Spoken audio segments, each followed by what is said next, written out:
So today we're harvesting olives for the resort. We have a really short window that we can harvest all of these olives. They have to be pressed within 24 hours in order to be considered extra virgin olive oil. We posted on Facebook asking for help because it was such a lofty goal and we knew that we were going to have a hard time achieving it. A lot of people showed up. We had students from a couple of the different local high schools come, a Boy Scout troop, a Girl Scout troop, and a lot of families. Overall, it was over 100 volunteers. We were really impressed with the turnout, and if we hadn't have had those people, we definitely would not have gotten as much as we did, which was pretty close to our goal of 6,000 pounds.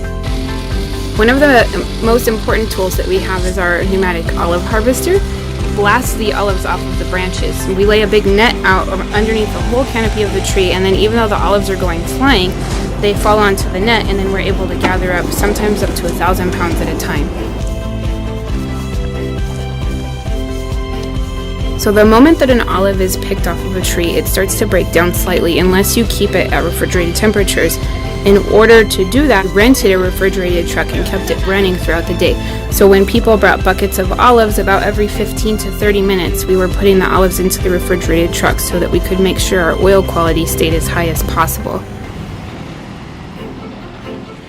When we arrived at the mill, the first thing that they do is they unload the olives from the truck and they dump them into a big hopper that can hold up to 1,000 pounds of olives at a time. After the leaves get blown out, it gets dumped into a big water bath, and the olives float and kind of get washed, and then they go up onto a conveyor belt.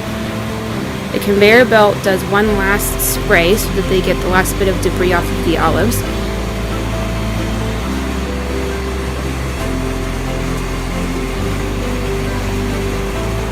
And then it goes into a machine that is kind of like a giant garbage disposal. It crushes up the olives into a paste and then shoots it into something else that's called a malaxer. Inside the malaxer, the paste gets mixed with water.